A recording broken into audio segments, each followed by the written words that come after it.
2 மக்கபேயர் 6ஆம் அதிகாரம். கிரேக்க வழி பணிப்பு. சிறிது காலத்துக்குப் பின் யூதர்கள் தங்கள் மூதாதையரின் சட்டங்களை கைவிடும்படியும் கடவுளுடைய சட்டங்களின்படி நடப்பதை விட்டுவிடும்படியும் அவர்களை கட்டாயப்படுத்துமாறு ஏதென்சு நகர ஆள்சி மன்றத்தைச் சேர்ந்த ஒருவனை அந்நியோக்கு மன்னன் அனுப்பி வைத்தான்.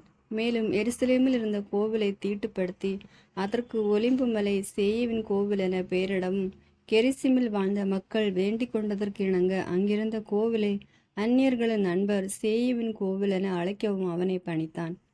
இந்த தீசையில் மக்களுக்கு துன்பம் தருவதாயும் தாங்க முடியாததாயும் இருந்தது. ஏனெனில் பிற இனத்தாரின் ஒழுக்க கேட்டாலும் களியாட்டத்தாலும் கோவில் நிறைந்திருந்தது. அவர்கள் விலைமாதாரோடு காம களியாட்டங்களில் ஈடுபட்டிருந்தார்கள். திருவுறைவிடத்து எல்லைக்குள்ளேயே பெண்களோடு உடலுறவு கொண்டார்கள். விலக்கப்பட்ட பொருட்களையும் கோவிலுக்குள் எடுத்து சென்றார்கள். சட்டங்கள் விலக்கியிருந்த பலி பொருட்களால் பீடம் நிரம்பி வழிந்தது. ஓய்வு நாளை கடைபிடிக்கவும் தங்கள் மூதாதையர் சிறப்பித்த திருவிழாக்களை கொண்டாடவும் யூதர்கள் என்று அறிக்கையிடவும் கூட அவர்களால் முடியவில்லை.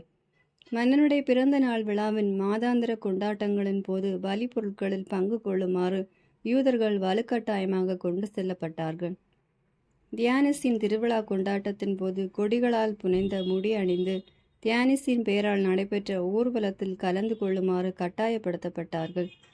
தாலமாய் நகர மக்களின் தூண்டுதலால் பக்கத்தில் இருந்த கிரேக்க நகரங்களுக்கு ஓர் ஆணை பிறந்தது. அந்த நகரங்களின் மக்களும் அதே முறையை கையாண்டு யூதர்களை பலிப்பொருட்களில் பங்கு கொள்ள செய்ய வேண்டும், கிரேக்க பழக்க வழக்கங்களை ஏற்க விரும்பாதவர்களை கொன்றுவிட வேண்டும் என்பதே அந்த ஆணை. இதனால் யூதர்களுக்கு ஏற்பட்ட துன்பம் அனைவருக்கும் தெரிந்ததே. எடுத்துக்காட்டாக, தங்கள் குழந்தைகளுக்கு விருத்த சேதனம் செய்த பெண்கள் இருவரை அவர்கள் கைது செய்தார்கள். பிள்ளைகளை அவர்களுடைய அந்நியரின் மார்புகளில் கட்டி தொங்கவிட்ட வண்ணம் அவர்களை எல்லோரும் காண நகரை சுற்றி ஊர்வலமாக நடத்தி சென்றார்கள். பின்பு நகர மதில்களின் மேலிருந்து அவர்களை தலைகீழாக தள்ளிவிட்டார்கள். ஓய்வு நாளை மறைவாய் கடைபிடிக்கும் பொருட்டு அருகில் இருந்த குகையில் கூடியிருந்த மற்றும் சிலர் பிலிப்பிடம் காட்டி கொடுக்கப்பட்டு அவர்கள் எல்லோரும் ஒன்றாக சுட்டரிக்கப்பட்டார்கள். ஏனெனில் ஓய்வு நாள் மீது அவர்கள் கொண்டிருந்த மதிப்பின் பொருட்டு அவர்கள் தங்களை காத்து கொள்ள தயங்கினார்கள். கடவுளின் இரக்கம். இந்நூலை படிப்போர் இத்தகைய பேரிடர்களால் மனம் தளராதிருக்குமாறு வேண்டுகிறேன். இத்தண்டனைகள் அனைத்தும் நம் மக்களை அழிப்பதற்காக ஏற்பட்டவை அல்ல, அவர்களை பயிற்றுவிப்பதற்காகவே என்பதை உணரும்படி கேட்டுக்கொள்கிறேன். இறை பற்றில்லாதவர்களை நீண்ட நாளுக்கு தங்கள் விருப்பம் போல் விட்டு விடாமல் உடனடியாக தண்டிப்பது உண்மையில் பேரிரக்கத்தின் அடையாளமாகும். ஏனெனில் ஆண்டவர் பிற இனத்தாருடைய பாவங்களுக்காக அவர்களை தண்டிக்கும் பொருட்டு பாவங்களின் முழு அளவை அவர்கள் அடையும் வரை பொறுமையுடன் காத்திருக்கிறார். ஆனால் நம்மிடம் அவ்வாறு நடந்து கொள்வதில்லை. நம்முடைய பாவங்கள் முழு அளவை அடையும் முன்னரே நம்மை தண்டித்து விடுகிறார். ஆகவே அவர் தம் சொந்த மக்களாகிய நமக்கு இரக்கம் காட்ட தவறுவதில்லை. பேரிடர்களால் நம்மை பயிற்றுவிப்பதாலும் நம்மை கைவிடுவதில்லை. உண்மையை நினைவுபடுத்தவே இவற்றையெல்லாம் உங்களுக்கு கூறினோம். இனிமேல் தொடர்ந்து வரலாற்று நிகழ்ச்சிகளுக்கு வருவோம். எலெயாசாரின் மறைசாட்சி இறப்பு. தலை சிறந்த மரநூல் அறிஞர்கள் ஒருவரும் வயதில் முதிர்ந்தவரும் மாண்புறும் தோற்றமுடையவருமான எலெயாசார் பன்றி இறைச்சியை உண்ண தம் வாயை திறக்குமாறு கட்டாயப்படுத்தப்பட்டார். ஆனால் அவர் மாசுபடிந்தவராய் வாழ்வதை விட மதிப்புடையவராய் இறப்பதை தேர்ந்து கொண்டு இறைச்சியை வெளியே துப்பிவிட்டு தாமாகவே சித்திரவதை கருவியை நோக்கி சென்றார். உயிர்மேல் ஆசை இருப்பினும் திருச்சட்டம் விலக்கியிருந்த பண்டங்களை சுவைத்து பாராமல் தள்ளிவிட துணியும் எல்லோரும் இவ்வாறே செய்ய வேண்டும். சட்டத்திற்கு எதிரான அந்த பலி விருந்துக்கு பொறுப்பாய் அவரோடு கொண்டிருந்த நீண்ட கால பழக்கம் காரணமாக அவரை ஒதுக்கமாக அழைத்து சென்று அவர் உண்ணக்கூடிய இறைச்சியை அவரை தயாரித்து கொண்டு வருமாறும் மன்னன் கட்டளையிட்டபடி பலியிட்டபடி இறைச்சியை உண்பது போல நடிக்குமாறும் அவரை தனிமையில் வேண்டிக் கொண்டார்கள். இவ்வாறு செய்வதால் அவர் சாவினின்று காப்பாற்றப்படுவார் என்றும் அவரோடு அவர்கள் கொண்டிருந்த பழைய நட்பின் காரணமாக மனித நேயத்தோடு நடத்தப்படுவார் என்றும் அவர்கள் எண்ணினார்கள். ஆனால் எலெயாசார் தமது வயதுக்குரிய தகுதிக்கு, முதுமைக்குரிய மேன்மைக்கும், நரைமுடிக்குரிய மாண்புக்கும், சிறிதும் வயது முதல் நாம் நடத்தியிருந்த மாசற்ற வாழ்க்கைக்கும், கடவுள் கொடுத்திருந்த திருச்சட்டத்திற்கு ஏற்றபடி மேலான முறையில் உறுதி பூண்டவராய் உடனே தமது முடிவை தெரிவித்து தம்மை கொன்றுவிடுமாறு கூறினார். அவர் தொடர்ந்து, இவ்வாறு நடிப்பது எனது வயதுக்கு ஏற்றதல்ல. ஏனெனில் 90 வயதான எலெயாசார் அந்நியருடைய மறையை ஏற்றுக்கொண்டு விட்டார் என இளைஞர்கள் பலர் எண்ணக்கூடும். குறுகிய நிலையில்லாத வாழ்வுக்காக நான் இவ்வாறு நடிப்பேனாகில் என் பொருட்டு அவர்கள் நெறிபெறல நேரிடும். அவ்வாறு நேரிட்டால் அது என் முதுமையை நானே களங்கப்படுத்துவது இழிவுபடுத்துவதுமாகும்.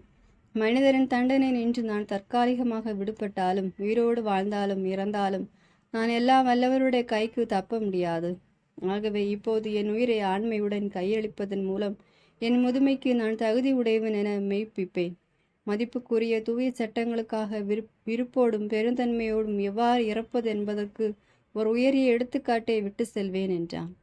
இதையெல்லாம் கூறி முடிந்ததும் அவர் சித்திரவதை கருவியை நோக்கி சென்றார். சற்று முன் அவரை கனிவோடு நடத்தியவர்கள் இப்போது கல்லஞ்சராய் மாறினார்கள். ஏனெனில் அவர் கூறியது அவர்களுக்கு மடமையாக தோன்றியது. அடிபட்டால் இறக்கும் தருவாயில் இருந்தபோது அவர் அழுது புலம்பி நான் சாபனின்றி விடுவிக்கப்பட்டிருக்கலாம் என்றாலும் அடியினால் என் உடலில் ஏற்படும் கொடிய துன்பங்களை தாங்கிக் கொள்கிறேன். ஆண்டவருக்கு நான் அஞ்சுவதால் என் உள்ளத்தில் மகிழ்ச்சியோடு இவற்றை ஏற்றுக்கொள்கிறேன். ஆண்டவர் தம் தூய ஞானத்தால் இவற்றை எல்லாம் அறிகிறார் என்றா இவ்வாறு இளையாசார் உயிர் துறந்தார். அவருடைய இறப்பு இளைஞர்களுக்கு மட்டுமல்ல, அவருடைய நாட்டு மக்கள் அனைவருக்குமே சான்றாண்மைக்கு எடுத்துக்காட்டாகவும் நற்பண்புக்கு அடையாளமாகவும் விளங்கியது. 7ஆம் அதிகாரம். சகோதரர்கள் 7 சான்று. அக்காலத்தில் சகோதரர்கள் 7 அவர்களுடைய தாயும் கைது செய்யப்பட்டார்கள். சாட்டைகளாலும் வாள்களாலும் அடிக்கப்பட்டு சட்டத்துக்கு முரணாக பன்றி இறைச்சியை உண்ணும்படி மன்னனால் கட்டாயப்படுத்தப்பட்டார்கள். அவர்கள் ஒருவர் மற்றவர்களின் சார்பில் நீர் எங்களிடமிருந்து கேட்டறிய விரும்புவது என்ன? எங்கள் மூதாதையாருக்கு கொடுக்கப்பட்ட சட்டங்களை மீறுவதை விட நாங்கள் இறக்க துணிந்திருக்கிறோம் என்றான். உடனே மன்னர் கடும் சீற்றம் கொண்டான். அகன்ற தட்டுகளையும் கொப்பரைகளையும் சூடாக்கும்படி காணித்தான். அவை விரைவில் சூடாக்கப்பட்டன. முன்னர் பேசியவருடைய உடன்பிறப்புகளும் தாயும் பார்த்து கொண்டிருக்க அவருடைய நாக்கையை துண்டிக்கவும் குடுமி தோலை கீறி எடுக்கவும் கை கால்களை வெட்டவும் மன்னன் ஆணையிட்டான். அவரால் ஒன்றுமே செய்ய முடியாத நிலையில் அவர் இன்னும் உயிருடன் இருந்த போதே அவரை அடுப்புக்கு அருகில் கொண்டு போய் அகன்ற தட்டில் போட்டு வாட்டும்படி கட்டளையிட்டான். அதிலிருந்து இப்புகை எங்கும் பரவியது. ஆனால் அவருடைய சகோதரர்களும் தாயும் மதிப்போடு இறக்கும்படி ஒருவருக்கும் ஒருவர் ஊக்கமூட்டி கொண்டார்கள். கடவுளாகி ஆண்டவர் நம்மை கண்காணித்து வருகிறார். மக்களுக்கு எதிராக சான்று பகர்ந்து அவர்கள் முன் ஆண்டவர் தம் ஊழியர்கள் மீது இரக்கம் காட்டுவார் என்று மோசையின் திருப்பாடலில் வெளிப்படுத்தியிருப்பது போல் அவர் உண்மையாகவே நம்மீது பரிவு காட்டுகிறார் என்று சொல்லிக் கொண்டார்கள். முதல் சகோதரர் இவ்வாறு இறந்த பின் கேலி செய்யுமாறு 2ஆம் அவரை கூட்டி வந்தார்கள். அவருடைய தலையில் தோலை முடியோடு உரித்த பிறகு பன்றி இறைச்சியை உண்ணுகிறாயா அல்லது உன் உடல் உறுப்புகளை ஒவ்வொன்றாய் நாங்கள் வதைக்கட்டுமா என்று அவர்களிடம் கேட்டார்கள். அவர் தம் தாய்மொழியில் உண்ண மாட்டேன் என்று பதில் உரைத்தார். ஆகவே அவரும் முந்தின சகோதரை போல கொடிய துன்பங்களுக்கு உள்ளானார். தாம் இறுதி மூச்சு விடும் வேளையில் நீ ஒரு பேயன், நீ எங்களை இம்மை வாழ்வன் என்று அகற்றி விடுகிறாய். ஆனால் நாங்கள் இறந்த பின் என்றென்றும் ஆளுமாறு அனைத்துலக அரசர் எங்களை உயிர்த்தெழ செய்வார். ஏனெனில் நாங்கள் இறப்பது அவருடைய கட்டளைகளின் பொருட்டே என்று கூறினார். அவருக்கு பிறகு 3ஆம் அவரை அவர்கள் கொடுமைப்படுத்தினார்கள். அவர் கேட்டுக்கொண்டதற்கு இணங்க உடனடியாக தம் நாக்கையும் கைகளை அவர் துணிவுடன் நீட்டினார். நான் இவற்றை விண்ணக இறைவனிடமிருந்து பெற்றுக்கொண்டேன். அவருடைய சட்டங்களுக்காக நான் இவற்றை பொருட்படுத்துவதில்லை. அவரிடமிருந்து மீண்டும் இவற்றை பெற்றுக்கொள்ளவே என நம்புகிறேன் என்று பெருமிதத்தோடு கூறினார். அவர் தம் துன்பங்களை பொருட்படுத்தவில்லை. எனவே மன்னனும் அவனோடு இருந்தவர்களும் இந்த இளைஞரின் எழுச்சியை கண்டு வியந்தார்கள். அவரும் இறந்த பின் 4ஆம் அவரை அவர்கள் அவ்வண்ணமே துன்புறுத்தி கொடுமைப்படுத்தினார்கள். அவர் இறக்கும் தருவாயில் கடவுள் மீண்டும் உயிர்த்தெழ செய்வார் என்னும் நம்பிக்கை எனக்கு இருப்பதால் மனிதர் கையால் இறக்க விரும்புகிறேன். ஆனால் நீ வாழ்வு பெற உயிர்த்தெழ மாட்டாய் என்றான். அதன்பின் 5ஆம் அவரை கூட்டி வந்து அவரையும் வதைத்தார்கள். அவர் மன்னனை பார்த்து, நீ சாவுக்குரியவனாயிருந்தும் மனிதர் மேல் உனக்கு அதிகாரம் இருப்பதால் நீ விரும்பியதை செய்கிறாய். ஆனால் கடவுள் எங்கள் இனத்தை கைவிட்டு விட்டார் என எண்ணாதே. அவரின் மாபெரும் ஆற்றல் உன்னையும் உன் வழிமரபினரை எவ்வாறு வதைக்கப் போகிறது என்பதை நீ விரைவில் காண்பாய் என்றான். அவருக்கு பின் 6ஆம் அவரை கூட்டி வந்தார்கள். அவரும் உயிர் பிரியும் வேளையில், வீணாக நீ ஏமாந்து போகாதே. ஏனெனில் எங்கள் பொருட்டை எங்கள் கடவுளுக்கு நாங்கள் செய்துள்ள பாவங்களின் பொருட்டை இவ்வாறு துன்பப்படுகிறோம். ஆகவே தான் இத்தகைய வியத்தகு செயல்கள் எங்களுக்கு நிகழ்ந்துள்ளன. ஆனால் கடவுளுக்கு எதிராக போராட துணிந்த நீ தண்டனைக்கு தப்பலாம் என எண்ணாதே என்று கூறினார். எல்லோருக்கும் மேலாக அவர்களுடைய தாய் மிகவும் போற்றதுக்குரியவர், பெரும் புகழுக்குரியவர். ஒரே நாளில் தம் 7 மைந்தர்களும் கொல்லப்பட்டதை அவர் கண்ட போதிலும் ஆண்டவர் மீது கொண்டிருந்த நம்பிக்கையால் அவை அனைத்தையும் மிக துணிவோடு தாங்கிக் கொண்டார். அவர்கள் ஒவ்வொருவருக்கும் தாய்மொழியில் அறிவுரை கூறினார். பெருந்தன்மை நிறைந்தவராய் பெண்ணுக்குரிய பண்பையும் ஆணுக்குரிய துணிவையும் இணைத்து அவர்களிடம், நீங்கள் என் வயிற்றில் எவ்வாறு உருவானீர்கள் என நான் அறியேன். உங்களுக்கு உயிரும் மூச்சும் அளித்ததும் நான் அல்ல. உங்களுடைய உள்ளுறுப்புகளை ஒன்று சேர்த்ததும் நான் அல்ல. உலகை படைத்தவரே, மனித இனத்தை உருவாக்கியவர், எல்லா பொருட்களையும் உண்டாக்கியவர். அவரே தம் இரக்கத்தினால் உங்களுக்கு உயிரையும் மூச்சையும் மீண்டும் கொடுப்பார். ஏனெனில் அவருடைய சட்டங்கள் முன்னிட்டு நீங்கள் இப்போது உங்களை பொருட்படுத்துவதில்லை என்றார். தாம் இகழப்படுவதாக அந்நியோக்கு நினைத்தான். அந்த தாயின் கூற்றில் ஏளனம் இருப்பதாகவும் ஐயுற்றான். எல்லோருக்கும் இளைய சகோதரர் இன்னும் உயிரோடு இருக்க கண்டு, உன் மூதாதையாரின் பழக்க வழக்கங்களை நீ கைவிட்டு விட்டால் உன்னை செல்வனாகவும் பிறர் அழுக்காறு கொள்ளும் வகையில் உயர்ந்தவனாகவும் ஆக்குவதோடு என் நண்பனாகவும் ஏற்றுக்கொண்டு உனக்கு உயர் பதவி வழங்குவேன் என்று சொன்னது மட்டுமின்றி உறுதியும் கூறி ஆணையிட்டான். அவ்விளைஞர் மன்னனின் சொற்களுக்கு சிறிதும் செவி சாய்க்காததால் அவருடைய தாயை அவன் தன்னிடம் அழைத்து அந்த இளைஞர் தம்மையை காத்து கொள்ளும்படி அறிவுரை கூறுமாறு வேண்டினான். மன்னன் அவனை மிகவும் வேண்டிக் கொண்டதனால் அந்த தாய் தம் மகனை இணங்க வைக்க இசைந்தார். ஆனால் அந்த கொடுங்கோலனோ ஏளனம் செய்தவராய் அவர் தம் மகன் பக்கம் குனிந்தவாறு தம் தாய்மொழியில், மகனே, என் மீது இரக்கங்கொள். 9 மாதம் உன்னை என் வயிற்றில் சுமந்தேன். 3 ஆண்டு உனக்கு பாலூட்டி வளர்த்தேன்.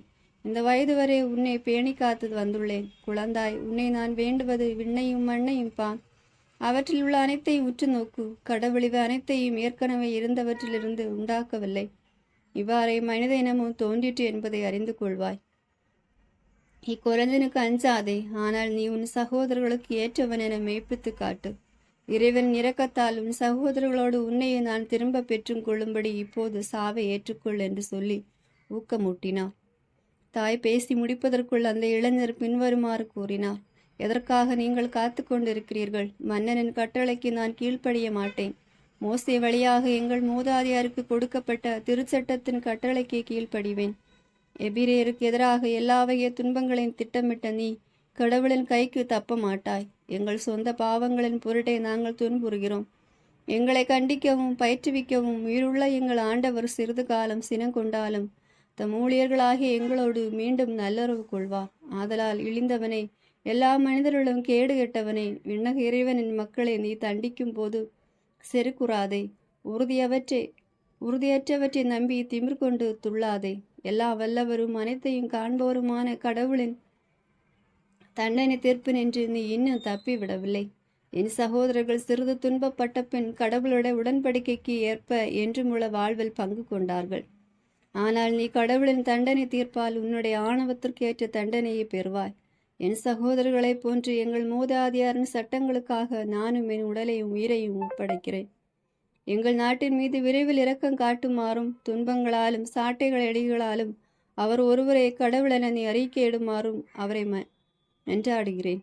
எங்கள் இனம் முழுவதின் மீதும் முறைப்படி வந்துள்ள எல்லா வல்லவருடைய சினம் என் வழியாகவும் என் சகோதரர்கள் வழியாகவும் முடிவுக்கு வருமாறு அவரை வேண்டுகிறேன். அவருடைய ஏளன சொற்களால் எரிச்சலடைந்த மன்னன் சீற்றமடைந்தான். மற்ற அனைவரையும் விட அவரை மிக கொடுமையாய் வதைத்தான். எனவே அந்த இளைஞர் ஆண்டவரிடம் முழு நம்பிக்கை கொண்டவராய் மாசற்ற நிலையில் மாண்டார். இறுதியாக தம் மக்களை தொடர்ந்து அந்த தாயும் இறந்தார். வரி பொருட்களை உண்ண யூதர்கள் கட்டாயத்துக்கு உள்ளானது பற்றியும் அதற்காக அவர்கள் பட்ட பாடு பற்றியும் இதுவரை எழுதியது போதும்.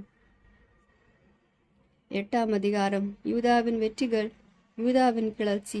யூத மக்கபையும் அவருடைய தோழர்களும் யாருக்கும் தெரியாமல் ஊர்களில் நுழைந்து தங்களுடைய உறவினர்களை அழைத்து யூத நெறியில் பற்றுறுதியோடு இருந்த மற்றவர்களை சேர்த்து ஏறத்தாழ 6000 பேரை திரட்டினார்கள். அவர்கள் ஆண்டவரை துணைக்கு அழைத்து அனைவராலும் ஒடுக்கப்பட்ட மக்களை கண்ணோக்கும்படியும் இறைபற்றில்லாத மனிதரால் தீட்டுப்பட்ட கோவில் மீது இரக்கம் கொள்ளும்படியும் மன்றாடினார்கள்.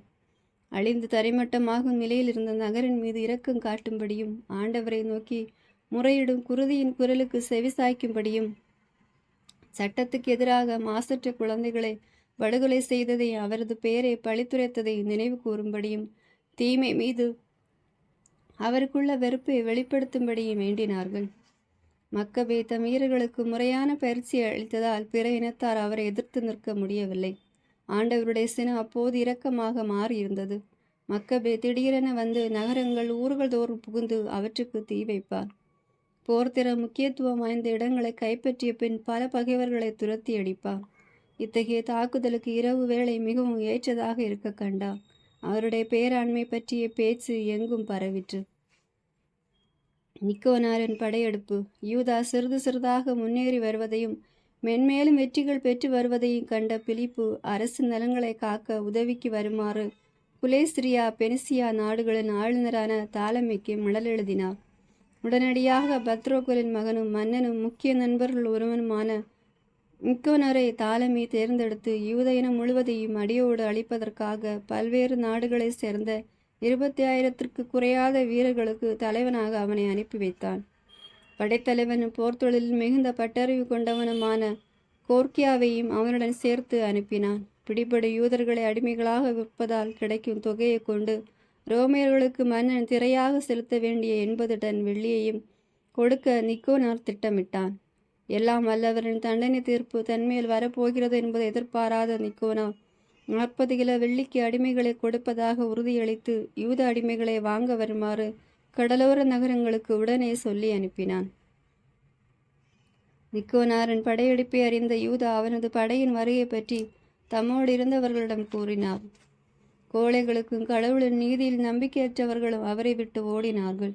மற்றவர்கள் தங்களிடம் எஞ்சியிருந்த உடைமைகள் அனைத்தையும் விற்றார்கள். போரிட முன்பே தங்களை விற்றுவிட்ட கொடியவனான நிக்கோனிடமிருந்து தங்களை விடுவிக்குமாறு ஆண்டவரை வேண்டினார்கள். தங்கள் பொருட்டு ஆண்டவரை வேண்டுதலை நிறைவேற்றாவிடனும் அவர் தங்கள் மூதாதையரோடு செய்திருந்த உடன்படிக்கையின் பொருட்டாவது அவர்கள் தாங்கியிருந்த தூய்மையும் ஆட்சியும் மிக்க பெயரின் பொருட்டாவது நிறைவேற்றும்படி மன்றாடினார்கள். மக்கபே தம் ஆட்கள் 6000 பேரையும் ஒன்று திரட்டினார். பகைவரை கண்டு கலங்காதிருக்கவும் தகுந்த காரணமின்றி தங்களை எதிர்த்து வருகிற பெருந்திரளான பிற இனத்தாரின் முன் அஞ்சாமல் இருக்கவும் துணிவுடன் போராடவும் அவர்களுக்கு அறிவுரை கூறினார். மேலும் சட்டத்துக்கு முரணாக பிற இனத்தார் திருமறை விடத்தை தீட்டுப்படுத்தியதையும் இழிவுற்ற நகருக்குள் கொடு செயல் புரிந்ததையும் தங்கள் மூதாதையருடைய வாழ்க்கை முறையை மாற்றியதையும் தங்கள் கண்முன் கொள்ளுமாறு அறிவுறுத்தினார்.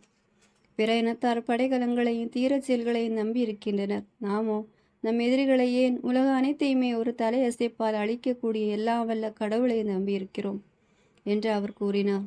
மேலும் தம் மூதாதையாருக்கு உதவி கிடைத்த நேரங்களை பற்றி அவர்களுக்கு எடுத்து சொன்னபோது சனகரிபின் காலத்தில் 180,000 பேர் அழிந்தனர் என்று மொழிந்தான்.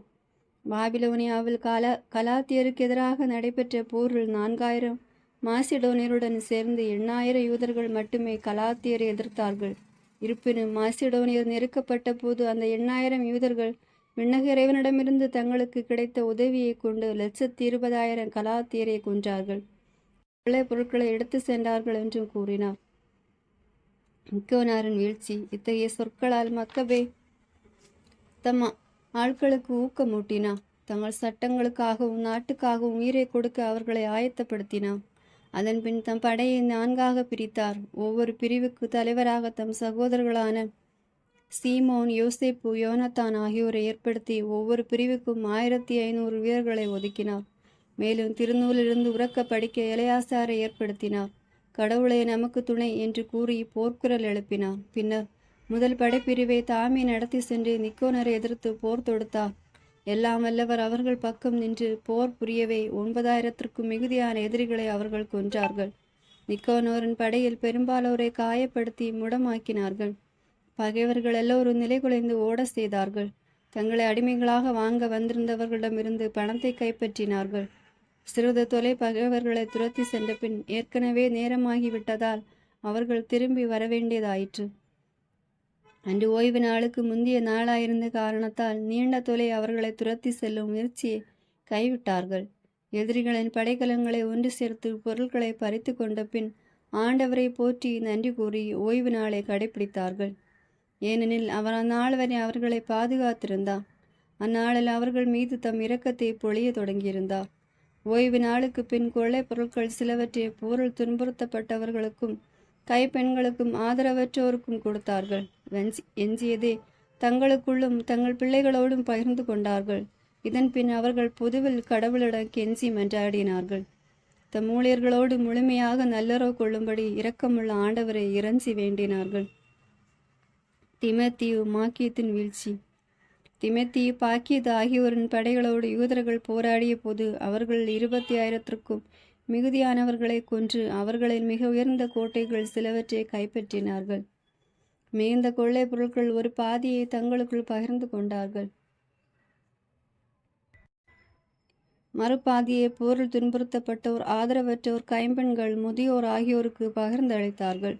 எதிரிகளின் படைக்கலங்களை ஒன்று சேர்த்து மிக கவனத்துடன் அவை அனைத்தையும் போர்த்திறன் முக்கியத்துவம் வாய்ந்த இடங்களில் சேமித்து வைத்தார்கள். எஞ்சிய கொள்ளையை எருசலேமுக்கு கொண்டு சென்றார்கள். திமோத்தேயுவின் படைத்தலைவனை அவர்கள் கொன்றார்கள். அவன் மிக கொடியவன், யூதர்களை கடுமையாக துன்புறுத்தியவன். தங்கள் மூதாதையரின் நகரில் வெற்றி விழாவை அவர்கள் கொண்டாட கொண்டிருந்த போது ஏற்கனவே தூய இடத்தின் கதவுகளை தீக்கிரையாக்கியிருந்தோரை சுட்டரித்தார்கள். இவர்கள் ஒரு சிறு வீட்டிற்குள் ஓடி ஒளிந்து கொண்ட கல்ஸ்தேனும் ஒருவன். இவ்வாறு இவன் தன் தீ செயல்களுக்கு ஏற்ற தண்டனையை அடைந்தான். நிக்கோனாரின் சான்று. யூதர்களை விலைக்கு வாங்கும்படி 1000 வணிகர்களை கூட்டி வந்திருந்த மாபெரும் கயவனான நிக்கோனரை இழிந்தவர்கள் என்று அவனால் கருதப்பட்டவர்கள் ஆண்டவரின் துணையோடு தோற்கடிக்க அவன் தன் உயர்தர ஆடையை களைந்தெறிந்துவிட்டு தப்பியோடும் அடிமை போல் அந்நியோக்கிய அடையும் வரை நாட்டினிடையே தனிமையில் ஓடினான். தன் சொந்த படையை அழித்துதான் அவன் கண்ட பெரும் வெற்றி. எருசலேம் மக்களை அடிமைகளாக விற்று அதன் வழியாக கிடைக்கும் தொகையை கொண்டு ரோமியர்களுக்கு திரை செலுத்துவதாக உறுதி கூறியிருந்த நிக்கோனார் யூதர்களுக்கு ஒரு பாதுகாவலர் உண்டு என்றும் அவரால் விதிக்கப்பட்ட சட்டங்களை அவர்கள் பின்பற்றுவதால் அவர்களை தோற்கடிக்க முடியாது என்று கேட்டான். 9ஆம் அதிகாரம். அந்நியோக்கின் முடிவு. அக்காலத்தில் அந்நியோக்கு பாரசீக பகுதிகளிலிருந்து இழிவுற்ற நிலையில் பின்வாங்கினான். ஏனெனில் பெர்சாபலி என நகரில் புகுந்து கோவில்களை கொள்ளையடிக்கவும் நகரை தன் கட்டுப்பாட்டுக்குள் கொண்டு வரவும் முயன்றிருந்தான். உடனே மக்கள் படைக்கலங்களோடு தங்களை காத்து கொள்ள விரைந்தார்கள். அவனையும் அவனுடைய ஆட்களையும் தோற்கடித்தார்கள். இதனால் அந்நியோக்கு அப்பகுதி மக்களால் துரத்தி அடிப்பட்டு வெட்கத்தோடு பின்வாங்க நேரிட்டது. அவன் எக்பாத்தானாவுக்கு சென்றபோது நிக்கோனாருக்கும் தீமோத்தேயுவின் படைக்கும் நிகழ்ந்தவை பற்றி அறிய வந்தான். உடனே சீற்றம் கொண்டான். தன்னை துரத்தி அடித்தவர்களால் தனக்கு நேர்ந்த தீங்குகளை யூதர்கள் மேல் திருப்பிவிட எண்ணினான். ஆகவே தன் பயணம் முடியும் வரை எந்த இடத்திலும் நிறுத்தாமல் ஓட்டும்படி தன் தேரோட்டிக்கு கட்டளையிட்டான். ஆனால் விண்ணக இறைவனின் தீர்ப்பு அவனை தொடர்ந்தது. ஏனெனில் நான் எருசலேம் சென்றவுடன் அதனை யூதர்களின் கல்லறையாக மாற்றுவேன் என்று அவன் இருமாப்புடன் கூறியிருந்தான்.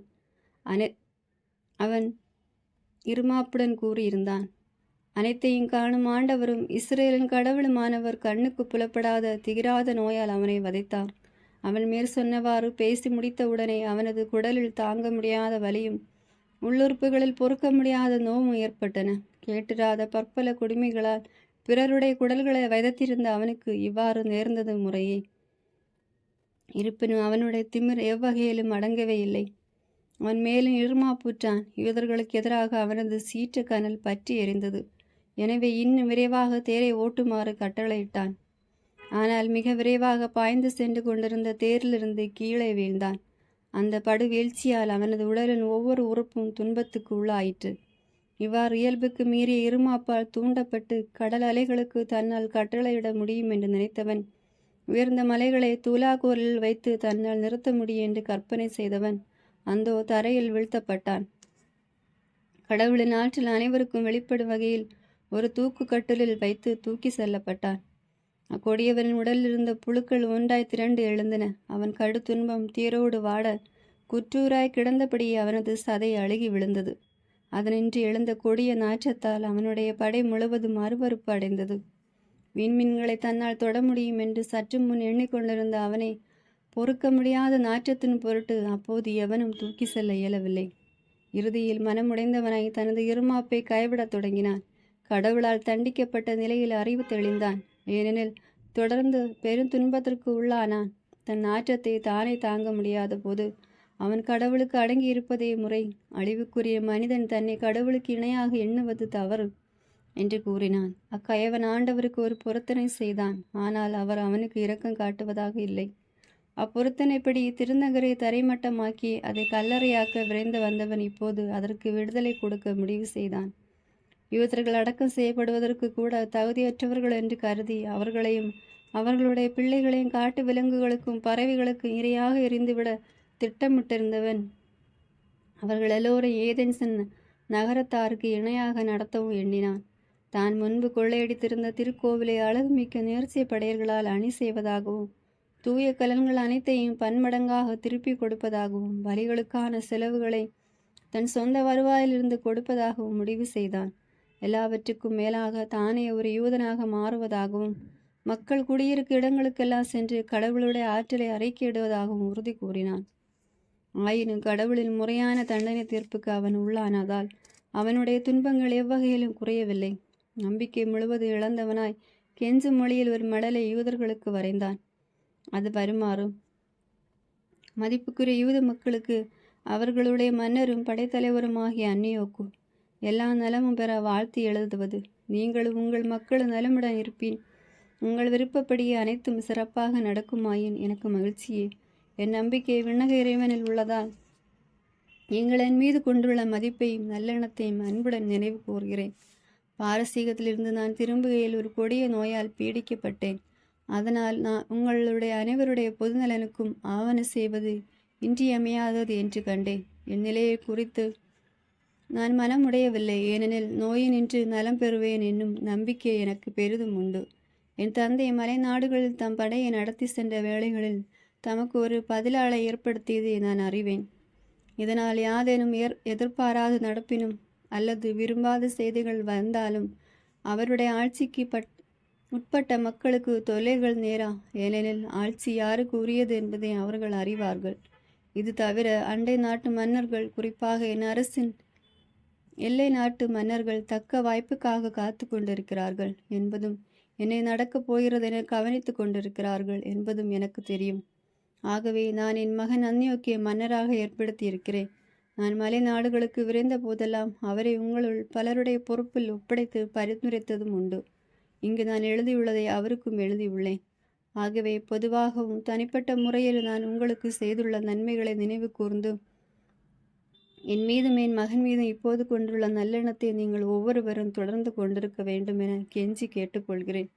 அவர் என் கொள்கைகளை பின்பற்றி உங்களை பண்போடும் மனிதநேயத்தோடு நடத்துவார் என்பதில் எனக்கு நம்பிக்கை உண்டு. இவ்வாறு கொலைகாரனாலும் இறைப்பழிப்பனுமான அந்நியோக்கு மற்றவர்களுக்கு கொடுத்திருந்தவற்றை போன்ற கொடிய துன்பங்களை தானும் அனுபவித்த பின் அயல் நாட்டின் மலைகளில் மிகவும் இறங்கத்தக்க நிலையில் சாவை சந்தித்தான். அந்நியோக்கு நெருங்கிய நண்பனான பிலிப்பு அவனது உடலை வீட்டுக்கு எடுத்து சென்றான். பின்பு அவனுடைய மகனுக்கு அஞ்சி எகிப்திலிருந்து தாலமி பிலமோத்தரிடம் அடைக்கலம் புகுந்தான். 10ஆம் அதிகாரம். மீண்டும் யூதர்களின் துன்பம். கோவில் தூய்மைப்பாடு. மக்கபேயும் அவருடைய ஆட்களை ஆண்டவர் வழிநடத்தி செல்லவே அவர்கள் எருசலேம் கோவிலையும் நகரையும் மீண்டும் மீட்டு கொண்டார்கள். அயல் நாட்டார் பொது இடங்களில் அமைந்திருந்த சிலை வழிபாட்டுக்குரிய பலிபீடங்களையும் கோவில்களை இடித்து தள்ளினார்கள். எருசலேம் கோவிலை தூய்மைப்படுத்திய பின் புதியதொரு பலிபீடம் எழுப்பினார்கள். கற்களிலிருந்து நெருப்பு உண்டாக்கி 2 ஆண்டு இடைவெளிக்கு பின் பலிகள் ஒப்பு கொடுத்தார்கள். மர்மண புகை எழுப்பி விளக்கு ஏற்றி காணிக்கை அப்பங்களை படைத்தார்கள். இவையாவும் செய்த பின் அவர்கள் குப்புற விழுந்து இனி ஒருபோதும் இத்தகைய கேடுகள் தங்களுக்கு நேராதவாறு ஆண்டவரை வேண்டினார்கள். இனிமேல் எப்போதாவது அவர்கள் பாவம் செய்ய நேரிட்டால் அவரால் பரிவோடு தண்டிக்கப்படவும் கடவுளை பழிக்கின்ற பண்பாடு குன்றிய பிற இனத்தாரிடம் கையளிக்கப்படாதிருக்கவும் மன்றாடினார்கள். அயல் நாட்டார் கோவிலை தீட்டுப்படுத்தியதன் ஆண்டு நிறைவு நாளிலே, அதாவது கிஸ்லேவ் மாதம் 25ஆம் நாளிலே கோவில் தூய்மைப்பாட்டு விழா நடைபெற்றது. சில நாட்களுக்கு முன் அவர்கள் மலைகளிலும் குகைகளிலும் காட்டு விலங்குகளைப் போல் அலைந்து திரிந்து கொண்டிருந்த போது கொண்டாட கூடார திருவிழாவை நினைவு கூர்ந்து இவ்விழாவையும் அதே போன்றே 8 நாளாக மகிழ்ச்சியுடன் கொண்டாடினார்கள். எனவே தலைகளால் அழகு செய்யப்பட்ட களிகளையும் பசுங்கிளைகளையும் குருத்தோலைகளை ஏந்தியவர்களாய் தமது திருவிடத்தை வெற்றிகரமாக தூய்மைப்படுத்தும்படி செய்த கடவுளுக்கு புகழ்பாக்கள் பாடி நன்றி செலுத்தினார்கள். யூத இனத்தார் அனைவரும் ஆண்டுதோறும் இவ்விழாவை கொண்டாட வேண்டும் என்று பொதுவில் சட்டம் இயற்ற முடிவு செய்தார்கள். 5ஆம் அந்நியோக்கின் ஆட்சி தொடக்கம். எபிப்பின் என்ற பெயர் பெற்றிருந்த அந்நியோக்கின் முடிவு இவ்வாறு அமைந்தது. அந்த கைவனுடைய மகன் அந்நியோக்கு யூப்பத்தோரின் ஆட்சி காலத்தில் நடந்தவற்றையும் போர்களின் போது ஏற்பட்ட பேரிடர்களை இப்போது சுருக்கமாக காண்போம். யூப்பத்தோர் ஆட்சி பொறுப்பை ஏற்றபோது லிசியாவை ஆட்சியாளனாகவும் குலேசிரியா பெனிசியா ஆகிய நாடுகளின் தலைமை ஆளுநராகவும் ஏற்படுத்தினார். முன்பு யூதர்களுக்கு இழைக்கப்பட்டிருந்த அநீதியை முன்னிட்டு அவர்களுக்கு நீதி வழங்குவதில் மக்ரோன் என்று அழைக்கப்பெற்ற தாலமி முன்னோடியாக திகழ்ந்தான். அவர்களோடு நல்லுறவு ஏற்படுத்த முயன்றான். இதன் விளைவாக மன்னனின் நண்பர்களால் யூப்பத்தோர் முன் அவன் குற்றம் சாட்டப்பட்டான். பிலோமத்தோர் தன்னிடம் ஒப்படைத்திருந்த சைப்ரஸ் நாட்டை கைவிட்டதாலும் அந்தியோக்கிய எப்பினோடு சேர்ந்து கொண்டதாலும் துரோகி என்று எல்லோரும் தன்னை அழைப்பதை தன் காதால் கேட்டான். தன் பதவிக்கு ஏற்ற மரியாதையை பெற முடியாததால் நஞ்சு உண்டு தன் உயிரை மாய்த்து கொண்டான். இதுமேரின் வீழ்ச்சி. கோர்க்கியா அப்பகுதிக்கு ஆளுநனான போது கூலிப்படையை அமர்த்தி வாய்ப்பு கிடைத்த போதெல்லாம் யூதர்களை தாக்கி வந்தான். மேலும் முக்கிய கோட்டைகளை தங்கள் கட்டுப்பாட்டுக்குள் வைத்திருந்த இதுமேரும் யூதர்களுக்கு தொல்லை கொடுத்து வந்தனர். எருசலேமில் இருந்து துரத்தி எடுத்தப்பட்டவர்களையும் ஏற்றுக்கொண்டு போரை தொடர்ந்து நடத்த முயன்றனர். ஆனால் மக்கபேயும் அவருடைய ஆட்களும் பொதுவில் வேண்டுதல் செய்து கடவுள் தங்கள் சார்பாக போரிடுமாறு மன்றாடிய பின் இதுமேருடைய கோட்டைகளை நோக்கி விரைந்தார்கள். விறுவிறுப்போடு அந்த இடங்களை தாக்கி கைப்பற்றினார்கள். மதில் மேல் நின்று போராடி அனைவரையும் துரத்தி அடித்தார்கள். தங்களை எதிர்த்து வந்தவர்கள் 20,000 பேரையாவது வெட்டி கொன்றார்கள். முற்றுகையை சமாளிப்பதற்கு தேவையானதெல்லாம் கொண்ட வலிமை வாய்ந்த இரு கோட்டைகளில் குறைந்தது 9,000 பேர் அடைக்கலம் புகுந்தார்கள். அப்போது மக்கபை அவற்றை முற்றுகையிட போதுமான ஒரு படையை, அதாவது சீமோன் யோசேப்பு ஆகியோருடன் சக்கேவியும் அவருடைய ஆட்களையும் விட்டுவிட்டு தமது உதவி மிகவும் தேவைப்பட்ட இடங்களுக்கு சென்றான். ஆனால் சீமோனுடைய ஆட்களுள் பணத்தாசை கொண்டவர்கள் கோட்டைகளில் இருந்த சிலரிடமிருந்து 210 கிலோ வெள்ளியை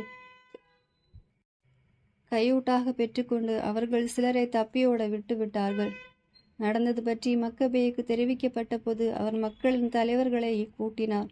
தங்களுக்கு எதிராக மீண்டும் போரிடும் பொருட்டு பகைவர்களை விட்டுவிட்ட தன் மூலம் பணத்திற்காக தங்கள் உறவின் முறையினை விற்றுவிட்டார்கள் என்று அவர்கள் மேல் குற்றம் சாட்டினார். இவ்வாறு காட்டி கொடுத்த அந்த ஆட்களை கொன்றார். இரு கோட்டைகளை உடனடியாக கைப்பற்றினார். தம் படை வழியால் தம் முயற்சியெல்லாம் வெற்றி கண்ட அவர் அந்த 2 கோட்டைகளிலும் இருந்தவர்கள் 20,000ற்கு மிகுதியானவர்களை கொன்றார். திமோத்தேயுவின் வீழ்ச்சி. முன்பு யூதர்களால் தோற்கடிக்கப்பட்ட திமோத்தேயு எண்ணற்ற அயல் நாட்டவரை கொண்ட கூலிப்படை ஆசியாவிலிருந்து மாபெரும் குதிரைப்படையும் சேர்த்து கொண்டு யூதேயா நாட்டை படை வலிமையால் கைப்பற்றும் எண்ணத்தோடு வந்தான்.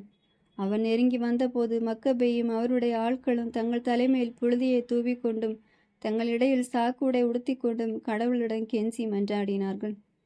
பலிபீடத்தின் முன் இருந்தபடி மீது குப்புற விழுந்து தங்கள் மீது இரக்கம் காட்டவும் திருச்சட்டம் கூறுவது போல தங்கள் எதிரிகளுக்கு எதிரிகளாகவும் பகைவர்களுக்கு பகைவர்களாகவும் இருக்கவும் அவரை வேண்டினார்கள்.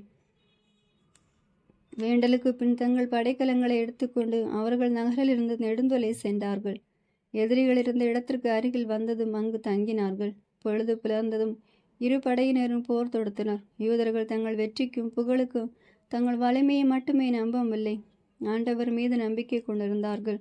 மற்றவர்களுக்கு அவர்களது சீற்றமே படைத்தலைவனாய் அமைந்தது. போர் கடுமையான போது ஒளி பொருந்திய 5 மனிதர்கள் பொற்கடிவளம் பூட்டிய குதிரைகள் மேல் அமர்ந்து யூதர்களை நடத்துவது போன்று பகைவர்களுக்கு விண்ணிலிருந்து தோன்றினார்கள். அந்த 5 மக்கபேயை சூழ்ந்து கொண்டு தங்கள் படைக்கலங்களால் அவருக்கு பாதுகாப்பு கொடுத்து காயப்படாதவாறு அவரை காப்பாற்றினர். பகைவர்கள் மீது அம்புகளையும் தீக்கணைகளையும் வீசினர். அதனால் பகைவர்களின் பார்வை இழந்து குழப்பமடைந்து சிதறுண்டு ஓட யூதர்கள் அவர்களை வெட்டி வீழ்த்தினார்கள். 20,500 காலாள் படை வீரர்களும் 600 குதிரை வீரர்களும் கொல்லப்பட்டார்கள். கையரா என்ற படைத்தலைவனுடைய நன்கு அரண் செய்யப்பட்ட கசாரா என்ற கோட்டைக்கு திமோத்தேயு தப்பி ஓடினான். அப்போது மக்கபேயும் அவருடைய ஆட்களும் எழுச்சியுற்று கோட்டையை 4 நாளாய் முற்றுகையிட்டார்கள். கோட்டைக்கு உள்ளே இருந்தவர்கள் அதன் வலிமையில் நம்பிக்கை கொண்டு இழி சொற்களால் இறைவனை பழித்து கொண்டிருந்தார்கள். 5ஆம் நாள் விடிந்தபோது மக்கபேயின் படையை சேர்ந்த 20 இளைஞர்கள் இத்தகைய இறைப்பழிப்பை கேட்டு சீற்றம் கொண்டு துணிவுடன் மதிலை தாக்கி காட்டு விலங்கு போல சீறி பாய்ந்து தாங்கள் எதிர்கொண்டவர்கள் அனைவரையும் வெட்டி வீழ்த்தினார்கள். மற்றவர்கள் மேலே ஏறி சென்று எதிரிகளை சுற்றி வளைத்து கொண்டு கோட்டைகளுக்கு தீ வைத்தார்கள். அத்தீயை கிளறிவிட்டு இறைவனை பழித்தவர்களை உயிருடன் எரித்தார்கள். மற்றும் சிலர் கதவுகளை உடைத்து எஞ்சியிருந்த படை வீரர்களை உள்ளே நுழையவிட அவர்கள் நகரை கைப்பற்றினார்கள். ஒரு கிணற்றில் ஒளிந்து கொண்டிருந்த திமேத்தியையும் அவனுடைய சகோதரனான கையாரவையும் அப்பல்லோ பானையும் அவர்கள் கொன்றார்கள். இவற்றையெல்லாம் அவர்கள் செய்து முடித்த பின் இஸ்ரேல் மீது பேரிரக்கம் காட்டுபவரும் அதற்கு வெற்றியை வழங்குவோரும் ஆகிய ஆண்டவரை புகழ்பாக்களாலும் நன்றி பாடல்களாலும் போற்றினார்கள். ஆமேன். God bless you.